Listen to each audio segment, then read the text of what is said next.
एक बड़ी पुरानी कहावत है, कहते हैं जैसे को तैसा। क्या भारत कुछ वैसा ही करने वाला है? स्क्रीन पे एक तस्वीर देख रहे हैं आप। 2-3 देशों की सेना आपस में यहाँ खड़ी दिख रही है और 3 फाइटर जेट दिख रहे हैं। क्या भारत के लिए ये बहुत ही खतरनाक सिंबल है? जानेंगे भारत के किस फाइटर जेट की जानकारी जुटाने की कोशिश हो रही है चाइना की तरफ से। तो वहीं दूसरी तरफ मालदीव के मंसूबों को फेल करते हुए चाइना के लिए सबसे बड़ी मुसीबत लेकर आया है भारत ने आखिरकार अपना लक्षद्वीप का प्लान एक्टिव कर दिया है। तो वहीं WTO में भी भारत ने चाइना को समझा दिया है कि आने वाले समय में भारत और भी बड़ा एक्शन लेने वाला है। जियोपॉलिटिक्स में बहुत कुछ चल रहा है। हमेशा की तरह CIS न्यूज नेटवर्क के इस एपिसोड में जानने को मिलेगा बहुत कुछ। आइए जानते हैं इन खबरों को विस्तार से। जब युद्ध होती है ना, तो सबसे पहले ये जानने की कोशिश होती है कि सामने वाला देश जो फाइटर जेट इस्तेमाल करने वाला है, उस फाइटर जेट की खासियत क्या है।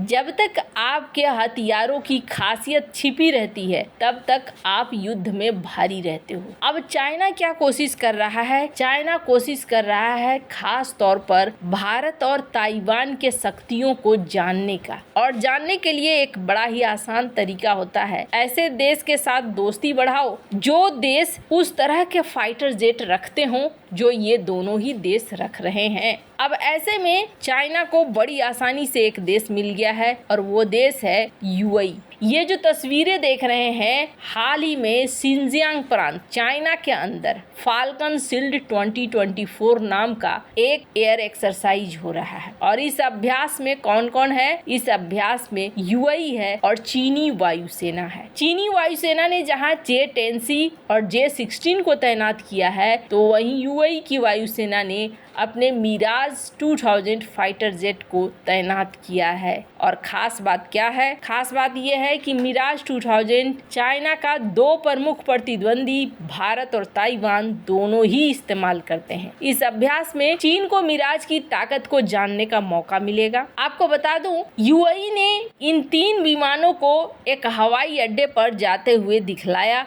अपनी तस्वीर जो शेयर करी थी उसमें माना जा रहा है कि यहाँ पर F-16 विमानों का इस्तेमाल UAE ने नहीं किया है। हालांकि UAE के पास F-16 विमान भी है, पर PLA के लिए इस वक्त सबसे अच्छी बात ये हो रही है कि मिराज 2000 को एक्सेस करने का मौका इन्हें मिल रहा है। हालांकि गनीमत मनाइए कि अभी तक UAE के पास राफेल फाइटर जेट नहीं आए हैं, वरना राफेल फाइटर जेट की भी जानकारी बड़े आराम से चाइना को मिल सकती थी। खैर, अब राफेल जब आएगा तो उसके साथ क्या कॉन्ट्रैक्ट साइन है, ये बहुत ज्यादा मायने करता है। पर फिलहाल के लिए भारत को अपनी तैयारियों को और ज्यादा मजबूत करने की जरूरत है। और इसी तरफ भारत बढ़ भी रहा है। भारत ने एक साथ 2 झटके दिए हैं 2 अलग अलग फ्रंट पर चाइना को। आपको याद होगा PM मोदी लक्षद्वीप गए थे, और लक्षद्वीप यूं ही नहीं गए थे। अभी तो सबसे बड़ा टेंशन दे दिया है भारत ने चाइना को। स्क्रीन पर देख सकते हैं एक मैप, और इस मैप में आप देख सकते हैं 2 जगह, अगाती और मिनिकोय। अगाती जो थोड़ा दूर है मालदीव से,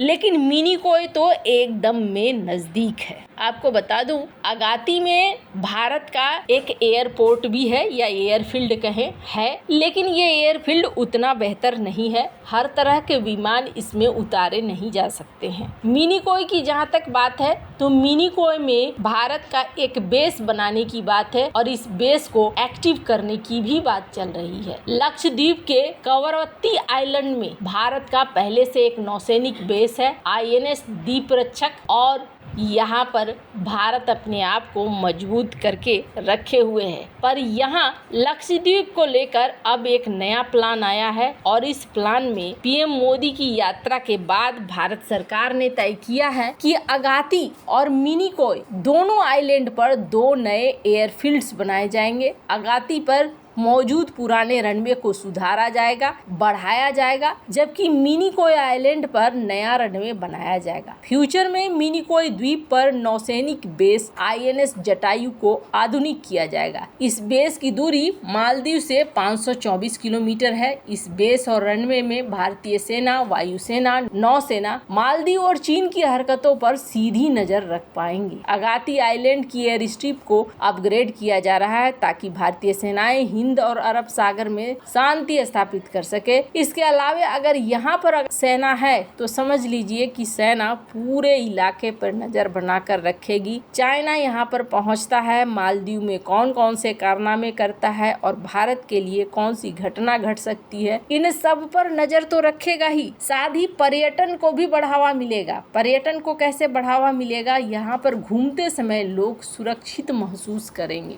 कहा जा रहा है कि एक ऐसा एयरफील्ड मिनिकोय में बनाया जाएगा जहां आम विमान के साथ साथ फाइटर जेट भी आसानी से उतर सके। मतलब मिलिट्री एयरफील्ड के साथ साथ इसका इस्तेमाल डुअल तौर पर होगा, जो भारत पर्यटन के क्षेत्र के लिए भी कर सकता है। अब यहाँ पर खड़े रहने का मतलब हो गया, आप समझ लीजिए कि इस पूरे इलाके में भारतीय नौसेना की जबरदस्त पकड़ हो जाएगी। यहाँ जो समुद्री लुटेरे आसपास में मचाते हैं हड़कंप, उनके लिए भी एक बड़ी मुश्किल खड़ी कर देगा भारतीय नौसेना। तो वहीं दूसरी तरफ कहा जा रहा है कि सिर्फ इतना ही नहीं बल्कि और भी जो भारत के छोटे छोटे द्वीप हैं, उन द्वीपों पर भी कुछ इसी तरीके से एक्टिव प्लान चल रहा है। कहीं भारत ऐसा न हो कि अपने 572 आइलैंड्स का इस्तेमाल अनसिंकेबल एयरक्राफ्ट कैरियर के रूप में कर सकता है। खैर, ये तो भारत को बहुत पहले से शुरू कर देना चाहिए। देर हुई पर फिर भी भारत ने फिलहाल इस पर काम बढ़ाकर इस चीज को समझा दिया है कि अभी भारत पीछे कदम लेने वालों में से नहीं है। वहीं दूसरी तरफ WTO में भी भारत ने शिकंजा कस दिया है।